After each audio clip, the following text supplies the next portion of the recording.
My wife had been using our daughters as a cover for her lover for years, but justice prevailed. After our divorce, the court ruled that custody rights would be transferred to me. Be me, 37 years old, living in Portland with wife Alice, and our two daughters, Sophie and Lucy. Life seemed perfect until it wasn't. First time I noticed something was wrong. Wasn't because of Alice's phone habits. Wasn't because of her late nights either. It started with our daughters. Two little girls who used to tell me everything suddenly had secrets. Notice it one Sunday morning. Overhear them whispering in their bedroom. Their voices hushed like they're protecting something precious. My girls who could never keep quiet about anything, now making sure I don't hear a word. Walk into their room. They snap their heads toward me, eyes wide like deer in headlights. Complete silence falls instantly. Laugh it off at first. Think maybe they're planning a surprise or something innocent. That was my first mistake. Dismissing the little things. Few days later, Alice comes back from her spinning class, been going religiously for weeks, suddenly obsessed with finding her balance, or whatever she calls it. That evening, though, something's off. Her hair is perfectly styled, makeup flawless, wearing a new dress, not exactly what you'd expect after an intense workout. Girls are acting weird too, giggling with each other. Sharing looks like they know something I don't. Keep glancing at their mother. Don't say anything that night. Try to ignore the nagging feeling in my gut. Let it slide. Alice doesn't come to bed. Says she has work to finish. That's when I hear her voice, faint but clear, coming from the living room. Creep down the stairs, half curious, half suspicious. What I see shakes me to my core. Alice is on the phone, talking low and sweet. Voice makes my blood run cold. Not talking to her sister, not her mom, not any of her usual friends. She's talking to him. Can't wait to see you tomorrow. No, the girls are coming with me this time. They love you. My heart pounds so loud. Sure she can hear it. Freeze on the staircase, standing in the shadows. As she casually talks about our daughters, she's taking them to see some man. Her lover. And they know, our daughters know. Feel something break inside me. This isn't just betrayal. This is a whole different level of deception. The woman I trusted, the mother of my children, not only sneaking around behind my back, but bringing our girls into it. Like it's some normal family outing. Don't confront her that night. Can't. Just frozen. Trying to make sense of what I heard. Mind racing. Everything in our marriage starting to unravel. Like a thread being pulled from a sweater. How long had this been going on? How could she do this to them? To us? Go back upstairs. Lie down. Stare at the ceiling. Waiting for the weight of it all to crush me. But something else rises instead. An icy, calculated calm. This isn't just about Alice's lies anymore. This is something darker. Not about to sit by and let her twist our kids into it. That night, I decide to play her game. But I'm going to win. Next morning, everything feels surreal. Alice is in the kitchen, smiling like nothing happened, pouring cereal for the girls. Sophie and Lucy sitting there, laughing and chatting. Not a care in the world. Watching them feels like seeing my life through a distorted lens. The woman I married standing right in front of me, but I don't know her at all anymore. Worse than that, don't know what kind of secrets she's shared with our daughters. Play along. Smile. Kiss Alice on the cheek. Go through the motions. But inside, I'm boiling. Every word measured, every movement controlled. Like I'm an actor playing a part. It's hard, so hard not to let the rage spill out, but can't afford to tip her off. Not yet. Need more. Alice tells me she's taking girls to some children's art class. Nod like I believe her, but already know what's really happening. My wife isn't going to any art class. She's taking my daughters to see him. That's the part that kills me the most. She's dragging them into her mess, making them complicit. They're too young to understand what's happening. Being groomed to accept her lies as normal. After they leave, sit at the kitchen table, stare at untouched coffee in front of me. Have to know who this man is. Have to see him for myself, face to face. My hands are shaking, but never felt so clear-headed before. Open Alice's laptop. Hope to find something. Anything that would lead me to him? Know how that sounds. Snooping through her stuff like a paranoid maniac. But at this point, all trust is shattered. Privacy, respect. She'd already blown that apart. Doesn't take long to find what I'm looking for. She isn't as careful as she thinks. Buried in her email. Reservations for a lunch date with T. Some fancy place about an hour outside of town. In one of those pretentious vineyard restaurants. He even sent her a message the night before. Confirming the time. Can't wait to see you and the girls. They're so sweet. I've missed them. Almost throw up. This isn't just a fling. This guy has been around long enough to know my daughters. He's comfortable with them. And the girls. They like him. The thought of another man sitting across from them. Smiling. Acting like he's part of our family. Makes me sick to my core. Not about to sit at home, while my wife parades my daughters in front of her lover. Like some twisted family reunion. Grab my keys, jump in the car, start driving. know where they're going to be, know what I have to do. The restaurant is in one of those small, scenic towns, where people go to pretend life is perfect. Couples strolling hand in hand, families sharing ice cream on the sidewalk. And there, at the far end of the outdoor patio, I see them, Alice laughing, carefree, her hand resting on the arm of a man. Never seen him before in my life. He looks about my age, maybe a little younger, clean-cut, well-dressed, the kind of guy who probably thinks he can do no wrong. Sophie and Lucy on either side of him, chatting like they've known him for years. He's smiling, offering them bites of dessert, like he's their dad. My pulse pounds in my ears. Park the car, walk up slowly, force myself to breathe, to keep it together. Every step feels like a lifetime. My vision tunneling on that table, on them, completely unaware their world is about to implode. Stop right in front of them, cast a shadow over their perfect little scene. Alice's eyes widen as she looks up, color draining from her face. She doesn't even have time to speak. Before I ask, voice calm but ice cold. Who the hell is he? The girls go quiet, their happy chatter turning to confused silence. The man shifts uncomfortably in his seat, clearly not expecting me to show up. Alice opens her mouth to say something, but no words come out, not about to make this easy for her. Don't worry, girls, I say. Turn to Sophie and Lucy. I just need to have a quick chat with Mommy and her friend here. Why don't you go play inside for a bit? They hesitate, looking between me and Alice, eventually slide off their chairs, disappear inside the restaurant, still confused but obedient. Once they're out of sight, turn back to Alice and her mystery man. So, I say, voice low, barely controlled. You want to explain this, or should I? The man stands up, trying to act calm, like this isn't a big deal. I think we should all just sit down and talk. I don't give a damn what you think, I snap. My gaze burning into him. You're sitting at a table with my wife and my daughters. You don't get a say here. Alice finally finds her voice, but it's shaky. Look, I can explain. Explain? You brought our kids into this, Alice. How do you even begin to explain that? She doesn't answer, her eyes flicking between me and the man, searching for an escape. But there's no way out now. Alice sits there, her hands clenched into fists on the table, eyes darting between me and her lover, like she's calculating her next move. But no amount of calculation is going to save her. Not letting her slip out of this one. Can see her trying to find the right words, but not interested in hearing more lies. The guy, though, he's different. Looks nervous, but there's something smug beneath it. Like he isn't worried. Like he thinks he has some upper hand. Maybe he thinks he's better than me. Or maybe Alice filled his head with stories about how unhappy she was. Whatever it is, can see it in the way he stands there, shifting but still steady, as if he isn't the one who just got caught with another man's wife and kids. Who the hell is he, Alice? I repeat. Louder this time, not even looking at her, staring him down, daring him to open his mouth again. Alice exhales sharply, then finally speaks. This is Thomas. He's a friend, Nathan. Let out a short laugh, more of a bark, really. A friend? Of course that's the best you could come up with. A friend? Is that what you're calling him now? You bring our daughters to lunch with your friend. You lie to me for months. Take them along, and you expect me to believe this is some casual thing? She shifts in her seat, her face hardening. This is it, the moment where truth has nowhere left to hide. But instead of apologizing, instead of showing an ounce of regret, she does the one thing I didn't expect. She doubles down. Nathan, stop being so dramatic. The girls love him, okay? He's been good to them.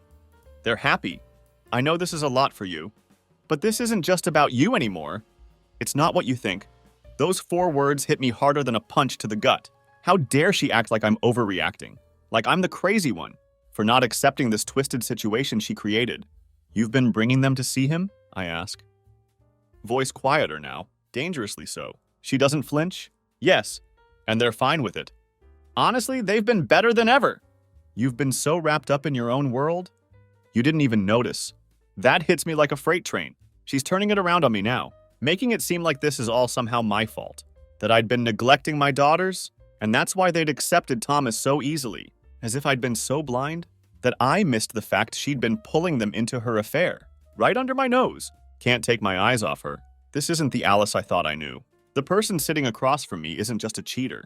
She's a manipulator, a liar, someone who rewrote the story in her head to make herself the victim, or at least not the villain. Feel my blood boiling, but don't want to lose it in front of him. Not going to give Thomas the satisfaction of seeing me unravel. You think this is okay? I ask. Locking eyes with her. You think this is something you can just sweep under the rug? Because you think the girls are fine with it? She crosses her arms, leans back, her posture defiant now. They're not just fine with it. They're happier, Nathan. Happier than they've been in a long time. They know we've had problems and... Oh, don't even start with that. Problems don't justify dragging our kids into your mess, Alice. You're really going to sit there and act like this is some kind of solution? Thomas finally decides to open his mouth again, like he has something important to contribute. Look, man, I get that you're upset. Snap my head toward him. Shut up. You don't get it. You're sitting here pretending you're some kind of savior. You're nothing but a coward. Hiding behind my wife and kids. Playing house with another man's family. His face twitches, but he doesn't say anything after that. He knows better. Alice is seething now, her eyes narrowing as she leans forward. You're not making this easier, Nathan. We haven't been happy for years. You know that. I've tried to talk to you. I've tried to make it work, but I just what, Alice? Worked? Took care of our daughters? Tried to keep this family together. While you were out playing around with this guy? Her silence is all the answer I need. You could have left. You could have told me you were done. But no. You had to drag Sophie and Lucy into it. You had to take them along. Like they're part of this circus? You used them to cover your tracks. And now you're going to sit here and act like it's all because we had problems. The words hang in the air, heavy and tense. She doesn't have an answer for that, at least not one she's ready to admit. Stand up slowly, chair scraping loudly against the concrete patio. This isn't over, I say, looking down at her. You think this is just about us? No. You made this about them. You crossed a line, Alice. And there's no going back. Turn and walk away, leaving them both at the table, their little fantasy crumbling around them. Can hear Alice calling my name? But don't stop. Can't. Because the next steps aren't about saving our marriage.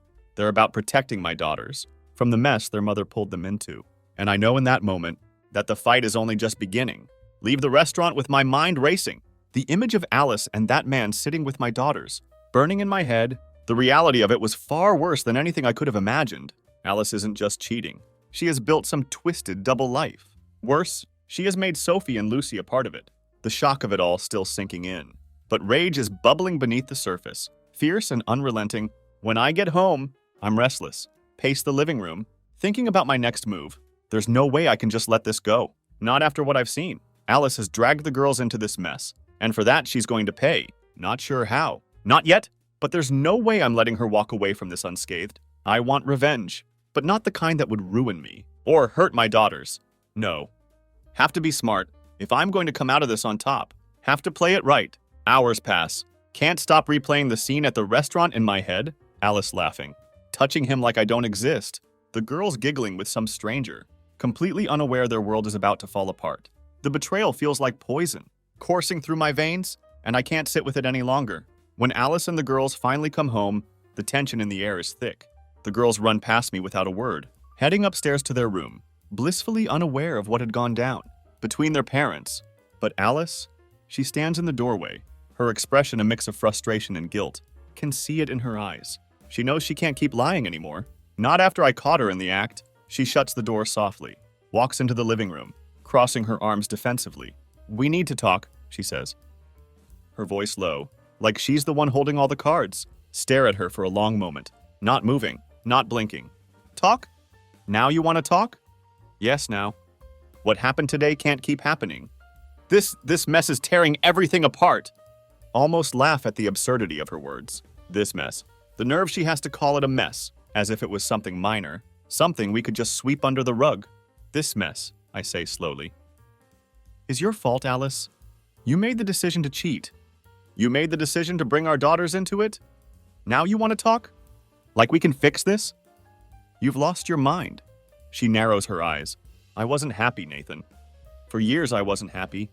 You knew that and you ignored it. You worked all the time. And when you were home, you were distant. You didn't even try to make things better. That's your excuse? I snap. Because we had rough patches. You thought it was okay to go behind my back and introduce another man to our kids? Her voice rises, defensive and bitter. I didn't want it to happen like this, okay? But you didn't leave me any choice. I needed someone.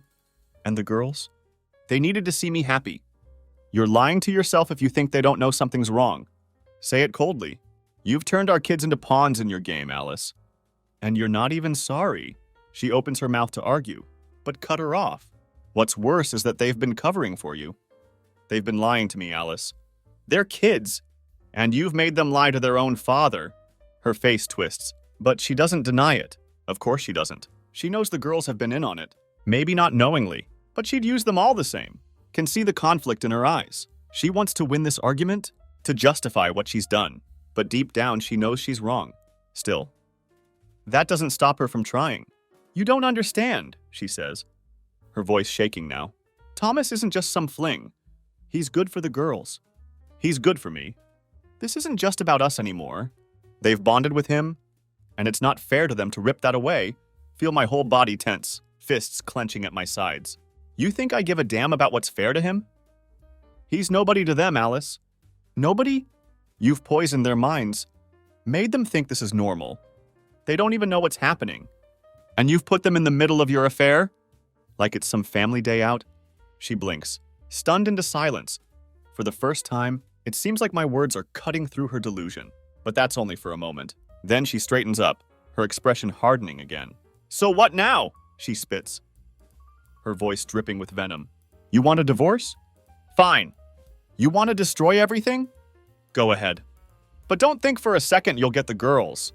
They're better off with me. You've been so wrapped up in your own world that you didn't even notice they've grown distant from you. You don't know them like I do. Step closer, feeling the weight of her words settle in my chest. She's threatening me. She's going to try to take my daughters from me, like she hadn't already done enough damage. Know then that this isn't just about her affair anymore. She's going to fight dirty. And if I don't act fast, she'll take the girls and twist them against me. I'm not letting you win this, Alice, I say quietly. My voice steady but filled with the promise of war. You've already lost everything, but you just don't know it yet. She glares at me, her jaw tight, but she doesn't respond.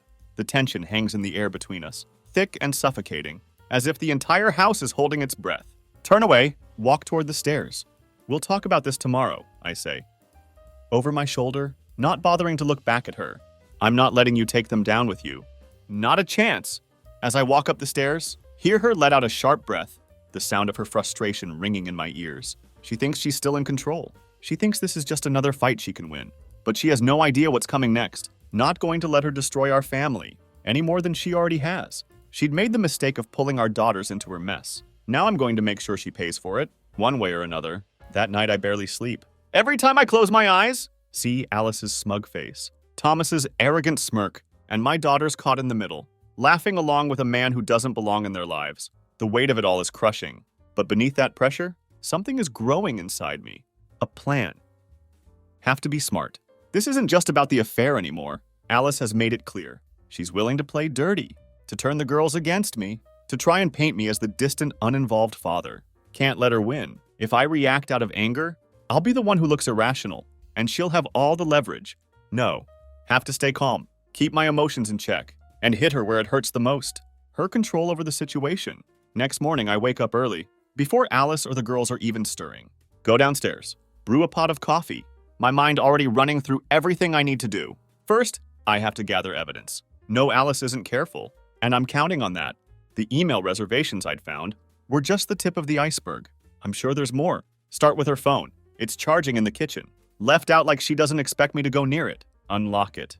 She hasn't even bothered to change the passcode. Begin scrolling. Texts, emails, photos. It's all there. Every conversation with Thomas. Every sneaky plan to meet up. Every sweet, disgusting message about how much he loves our daughters. Take screenshots of everything. Send them to my own email. Delete the evidence of the transfer. There are even messages from the girls, short, innocent texts, about how much fun they had with Uncle Thomas. The fact that Alice let them think of him like that makes my stomach turn. She had woven him into their lives, like he was family, and I had no idea how long this had been going on. After I finish with her phone, go upstairs to my home office. Start printing everything. Every damning piece of proof I can find. Building my case brick by brick by the time I'm done. Have a stack of papers that paint a pretty clear picture of what had been happening behind my back. But that isn't enough. Need leverage, something that would leave her no choice. But to step back and let me take control. Alice doesn't just want Thomas, she wants the narrative. She wants to come out of this looking like the victim. The struggling wife who had to find happiness elsewhere because her husband was too busy, too distant, too distracted, can already see how she's going to spin it. To the girls, to her friends, to the court if it came to that. But I have the truth, and I'm not going to let her distort it. The next step is talking to a lawyer. Not ready to file for divorce. Not yet, but need to know what my options are. Make the call later that day, once Alice has taken the girls to school. Find a lawyer who specializes in high-conflict divorces and custody battles. Her name is Victoria, and she doesn't waste any time sugarcoating things. Your wife has been using your daughters to build a bond with her lover, Victoria says bluntly after I lay out the situation. That's going to hurt you in court if you don't act fast. Judges tend to prioritize stability for the kids. If your daughters have gotten close to this man, and if your wife can prove that you've been distant, it's going to be an uphill battle. I'm not distant, I snap. She's been lying to them, manipulating them. I believe you, Victoria says calmly. But we need more than just belief. You've done the right thing by gathering evidence, but we need to be strategic. If you can prove that Alice's actions are harmful to the girls, that she's been actively deceiving them, and using them to cover up her affair, you've got a chance to get custody. The word custody hits me like a ton of bricks. That's what this is coming down to. My daughters. It isn't just about proving Alice wrong. It's about making sure she doesn't take them away from me. Do you have proof that she's been taking them to see him without your knowledge? Victoria asks. I have texts, emails, reservations, photos, everything. Good, that's a start. But you need to get the girls on your side too. Don't confront them about it directly. Don't put them in the middle of your fight with Alice. But show them that you're there for them. That you're the stable parent. You need to rebuild that bond before she turns them completely against you. Thank her. Set up a follow-up meeting. And hang up. Victoria's words stick with me. Don't put the girls in the middle. It's good advice, but harder than it sounds. Alice has already dragged them into her mess, and now I have to be the one to pull them back out. Later that evening, put my plan into action. Alice is out, probably with Thomas again. So I have the house to myself with Sophie and Lucy. Order pizza. Watch movies. And for the first time in what feels like ages, I'm just there. Not distracted. Not thinking about work, or Alice, or anything else. Just present with my daughters. As we sit on the couch, Sophie leans her head on my shoulder. Dad, can we go to the aquarium tomorrow? Just the three of us? That question hits me harder than anything Alice had said. It's such a small thing, but it feels like a lifeline. Sophie doesn't want Thomas. She wants me. Lucy, sitting on the other side, nods eagerly. Yeah, just us. Like we used to. Smile. Fighting back the wave of emotion. That threatens to choke me. Of course. Just us? That night I tuck them into bed, kiss them goodnight, stand in the hallway for a long time, thinking. Alice might have gotten close to them with her lies, but I'm not going to let her rewrite our family's story. I have a chance, and I'm going to take it. When Alice comes home, I'm waiting for her. She looks surprised to see me, sitting at the kitchen table, a glass of water in front of me, the stack of printed evidence hidden away. For now, she pauses in the doorway, her eyes narrowing slightly, trying to read me. Long night? I ask. Casually, she shrugs. Just catching up with some friends? Right. Nod. Letting the lie hang in the air between us. Don't press her. Don't need to. Not yet. I think we need to have a real talk. Say it. My voice calm, controlled. About the girls. About where this is going. She sighs, walks over to the counter, pours herself a glass of wine. Nathan, we've been over this. I don't want to keep having the same argument. We won't, I reply, leaning back in my chair, because next time we talk, it'll be with lawyers. This isn't going to end the way you think it is, Alice. She turns slowly, her eyes flashing with something between fear and defiance. What are you talking about? I'm talking about the fact that I know everything. Say it. My voice dropping lower. I know about you, about Thomas, and about what you've been doing with the girls. She freezes, her glass of wine halfway to her lips. I'm done playing your game, Alice. Continue. You've lied. You've cheated. And you've dragged our daughters into it. You think you're in control. You're not. Not anymore. Her hand trembles slightly. As she sets the glass down, you wouldn't. Stand up, locking eyes with her. Try me. Her face twists into a mask of fury. But beneath it, I can see the cracks. She's not as confident as she'd been at the restaurant. She knows now that I'm not backing down. You have no idea what you're starting, Nathan. She hisses, her voice low and venomous. No, say it. Stepping closer. I know exactly what I'm finishing. The next morning feels different. There's a palpable tension in the air, the kind that crackles before a storm. Alice doesn't say a word to me when she wakes up. She moves around the kitchen with cold efficiency, pretending I'm not there. Her usual morning chatter with the girls is muted. Even Sophie and Lucy seem to sense something is wrong. Not going to let her silence shake me. I've made my move, and now I'm waiting for her to react. She thinks she can manipulate this situation, like she's done so many times before. But this time I'm prepared. I'm already 2 steps ahead of her. As I watch the girls eat breakfast, their innocent smiles lighting up the room. Feel the weight of what's coming next. Don't want to destroy their world. But Alice has left me no choice. If I don't fight back, she will keep pulling them deeper into her twisted web of lies. Can't allow that. Won't.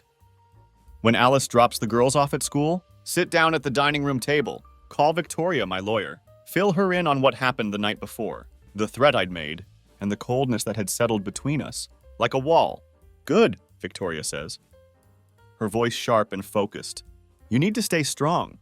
Don't let her intimidate you. And don't lose your temper. She's going to try to push you into a reaction that she can use against you in court. Keep everything documented. And don't give her any ammunition, nod even though she can't see me. What's the next step? You said you've got solid evidence. Emails, texts, proof that she's been taking the girls to see her lover? Without your knowledge, that's a strong starting point. We're going to file for temporary custody. If we can show the court that she's been putting the children in a compromising situation, you'll have a good chance of getting them out of her care, at least for now. My stomach tightens at the thought. Temporary custody. That means the girls would be with me full time, and Alice would be the one fighting to see them.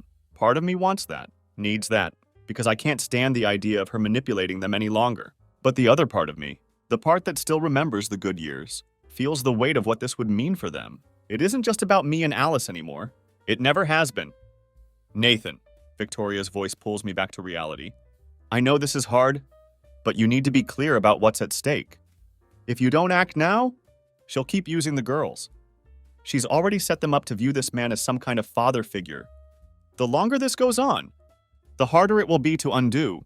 Exhale slowly, feeling the gravity of her words sink in. She's right. Alice has already blurred the lines between our family and her affair. If I let her keep doing that, my daughters would be caught in a confusing, toxic situation. That could warp their sense of reality. I can't let that happen. Have to be the stable parent, the one who pulls them back from the chaos Alice has created. After hanging up with Victoria, know the next step is going to be the hardest. Confronting Alice hadn't been enough. Now I need to involve the girls, but have to be careful. Victoria had warned me not to force them into the middle of the conflict, but I can't leave them in the dark either. They need to know the truth, or at least enough of it, to understand why things are about to change. That evening after Alice has gone to Pilates, a laughable lie at this point, sit Sophie and Lucy down in the living room. They look at me wide-eyed, sensing something serious in my tone. Hey, begin softly, trying to ease into it. I want to talk to you girls about something important. You know I love you, right? They both nod, their little faces full of trust, and that nearly breaks me. Have to protect that trust, even if it means shattering their world for a little while. Nathan? Victoria's voice pulls me back to reality. I know this is hard, but you need to be clear about what's at stake. If you don't act now, she'll keep using the girls. She's already set them up to view this man as some kind of father figure. The longer this goes on, the harder it will be to undo. Exhale slowly, feeling the gravity of her words sink in.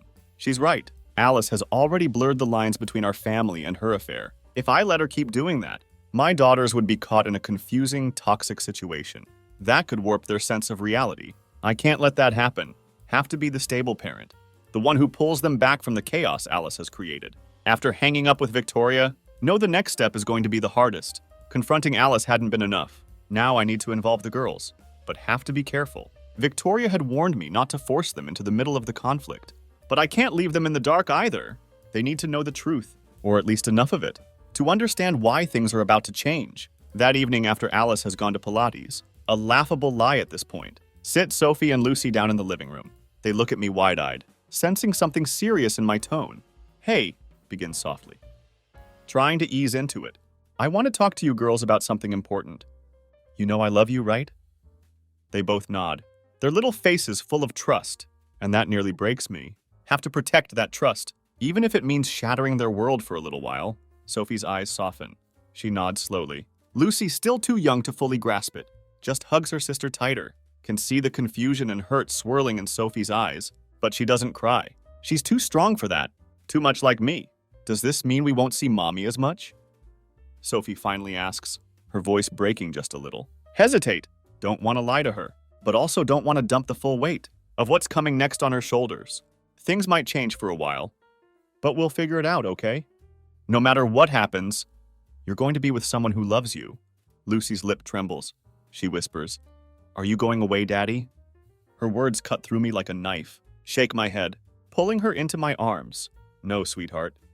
I'm not going anywhere. I'm going to be right here with you. As I hug Lucy, Sophie leans in too. For a moment, we just sit there, me and my girls, huddled together in the living room. Don't know what the future holds, but know that I will fight for them, for their safety and peace of mind. When Alice comes home that night, can tell she feels the shift. The girls aren't as chatty with her, and I don't say a word. She glances at me, but I give her nothing. No anger, no frustration, just silence. The battle lines are drawn, and I'm ready for whatever comes next. The next morning, I meet Victoria at her office. We file the paperwork for temporary custody. The evidence is clear, and Victoria assures me that I have a strong case. But it would still be a fight. Alice isn't going to let this go easily. When I return home, Alice is waiting for me. She must have sensed something was coming, because she's pacing the living room, arms crossed, her face set in that defiant expression I know so well. Where were you? She asks. Her voice sharp. Set my keys down on the table. Look her dead in the eye. I was with my lawyer. Her face pales.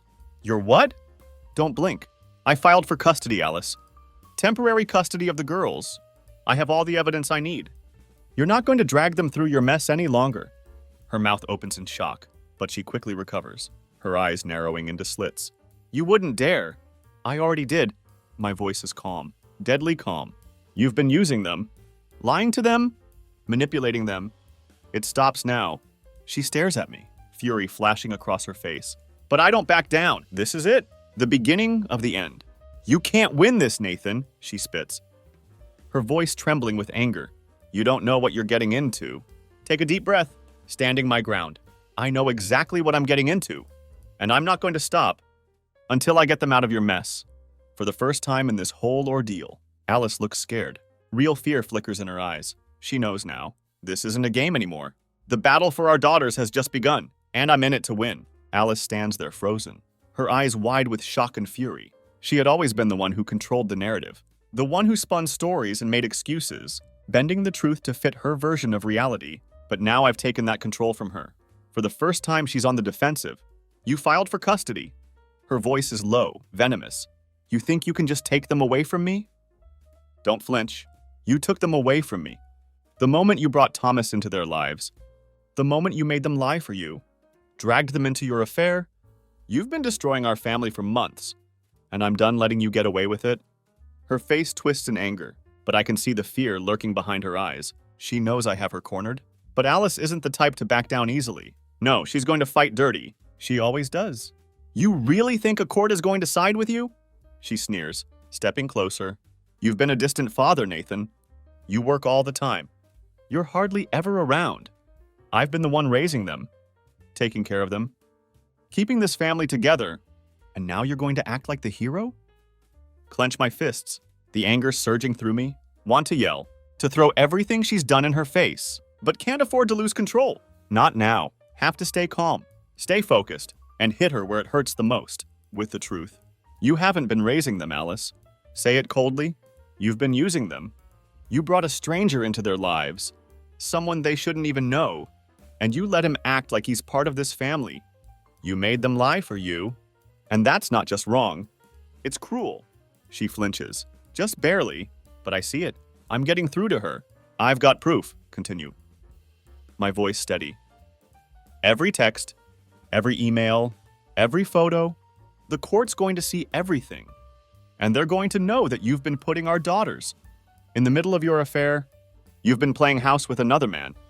While pretending nothing was wrong, that's not the behavior of a fit mother.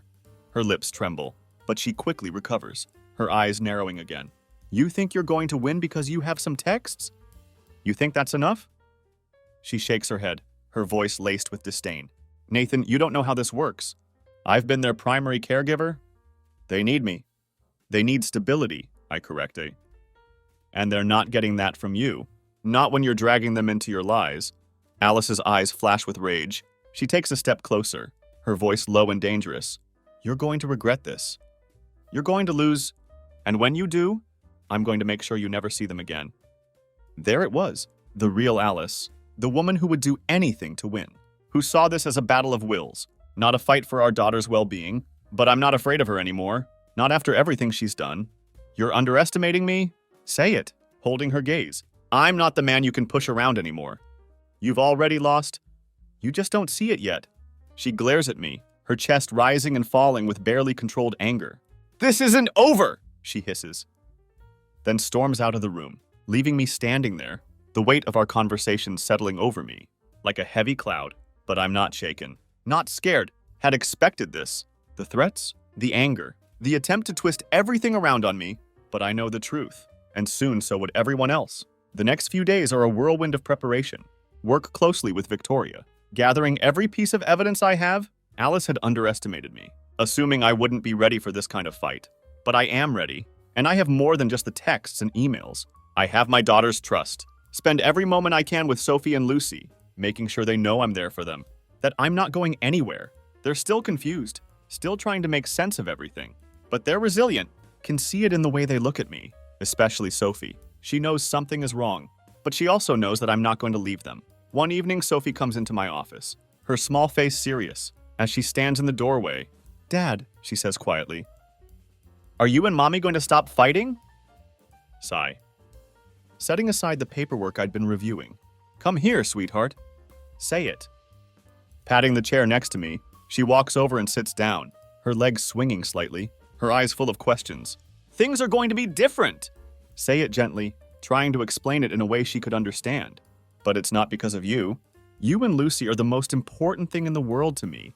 And no matter what happens between me and Mommy, that's never going to change. Sophie looks down, her hands twisting in her lap. Is it because of Uncle Thomas? My heart drops, not sure how much she knows, or how much Alice had told her, but hearing his name from my daughter's mouth is like a punch to the gut. Uncle Thomas, he's part of why Mommy and I aren't getting along. Say it carefully, but what you need to know is that this is between the grown-ups. You and Lucy shouldn't have to worry about that. You just need to know that I love you, and I'm going to do everything I can. To make sure you're okay? She nods slowly, but I can see the uncertainty in her eyes. She isn't a little kid anymore. She understands more than I want her to. Dad, she says after a long pause, I don't want things to be different. I just want us to be together. Her words break my heart. Pull her into a hug, feeling the weight of everything we'd lost. Everything that had been taken from us because of Alice's betrayal. I know, sweetie. Whisper. My voice thick with emotion. I know. When I tucked the girls into bed that night, feel a renewed sense of determination. I'm not just fighting for custody, I'm fighting to keep my family intact, to protect Sophie and Lucy from the fallout of Alice's selfishness. A few days later, the papers are officially served. Alice isn't expecting it to happen so quickly. When she sees the envelope on the kitchen counter, her face goes pale. She glances at me, her eyes filled with cold fury. You think you're so smart? She mutters, ripping open the envelope. You think you can just take them from me? I'm doing what's best for them. Say it simply, watching as she skims the documents, her face twisting with anger. As she realizes what it means, the custody hearing is set. The evidence is laid out. There's no escaping it now. You're going to regret this, she says through clenched teeth, her voice shaking with rage. I swear, Nathan, you're going to regret this. Meet her gaze, unflinching. No, Alice. You are... She throws the papers down on the counter, storms out of the room, slamming the door behind her. But this time I'm not rattled. The storm is here, but I'm ready. The hearing is set for the following week, and I know it isn't going to be easy. Alice is going to fight, and she's going to fight dirty. But I have something she doesn't, a clear conscience. I'm not the one who lied, cheated, and dragged our daughters into the mess. I'm ready to face her, ready to protect my girls from the chaos she created. No matter what Alice tries to throw at me, I'm not going to back down. Not now, not ever. The battle for my daughters is just beginning. But this time, I'm not playing by Alice's rules. The morning of the custody hearing arrives, and the tension in the house is thick, almost suffocating. Alice and I haven't spoken much, Since the papers had been served, every interaction has been clipped. Cold. The girls sense the distance between us, but I try to keep things as normal as possible. For them, even though nothing about our situation is normal anymore, wake up early, get dressed in my best suit, stand in front of the mirror, for longer than I need to. I'm not nervous? No. It's something else. A mixture of exhaustion, anticipation, and the weight of knowing that this day is going to change everything. Look at my reflection.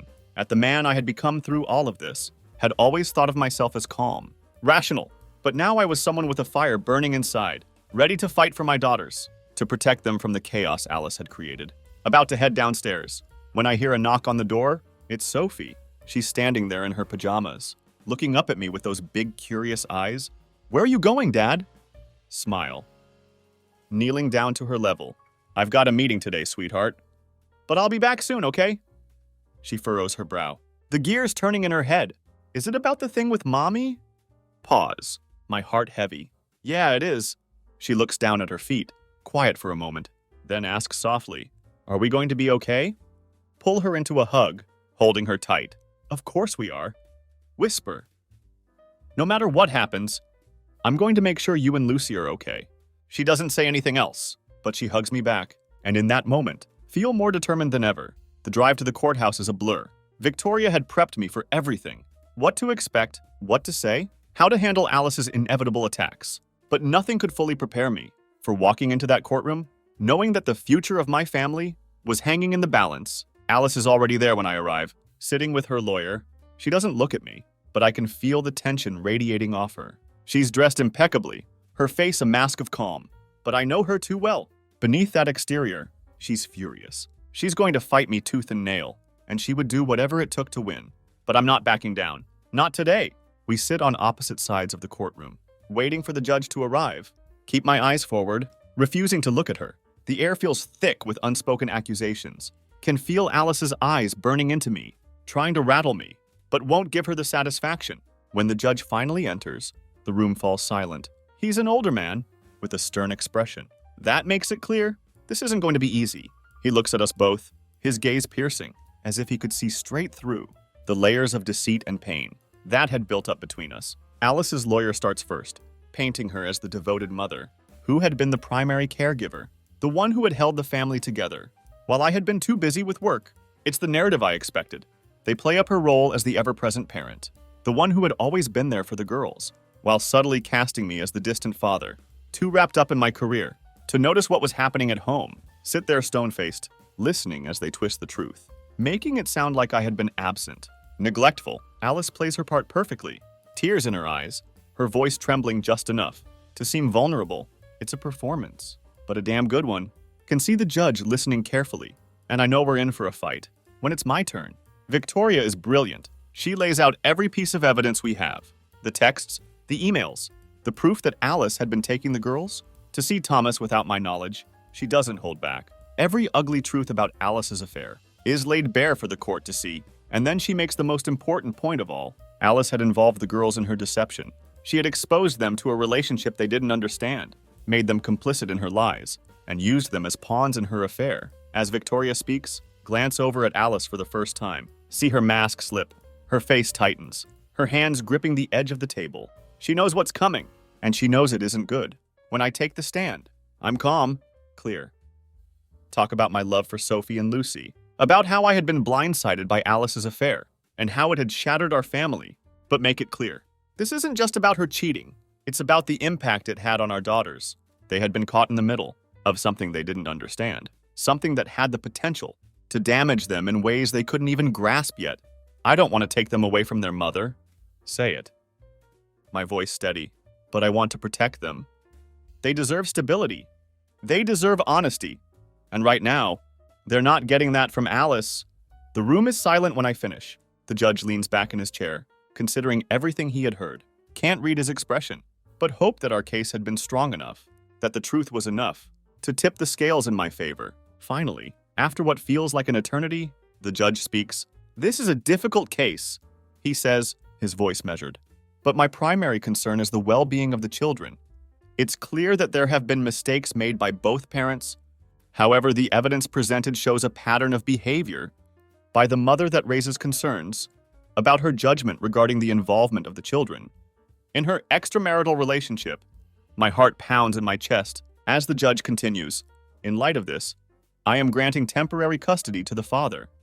With supervised visitation for the mother, Alice gasps audibly, her hand flying to her mouth. Can feel her shock and fury from across the room. But don't look at her. Can't? The weight of what has just happened is too much. I had won, but it doesn't feel like a victory. Not really. Feels like survival. The judge finalizes the details. And just like that, it's over. Alice storms out of the courtroom. Before I can even process what had happened, her lawyer trailing behind her, trying to calm her down. But I don't follow. Can't. My mind is spinning. The reality of what this means, slowly sinking in. I have custody of Sophie and Lucy. They're mine. Safe from the chaos Alice had dragged them into. But the fight isn't over. This is only temporary. And I know Alice won't stop. She'll come back harder, angrier, more determined to win. But for now, I have what matters most. My daughters. As I walk out of the courthouse, the weight of the battle lifted, replaced by a deep, unwavering resolve. I'm not going to let Alice manipulate them again. I'm not going to let her tear our family apart, any more than she already has. Pick the girls up from school that afternoon. They have no idea what had happened, no idea how close they had come to being torn between two worlds. But as they run toward me, their faces lighting up with smiles, know I had done the right thing. Kneel down, wrapping them both in a hug, holding them close, feeling the warmth of their trust.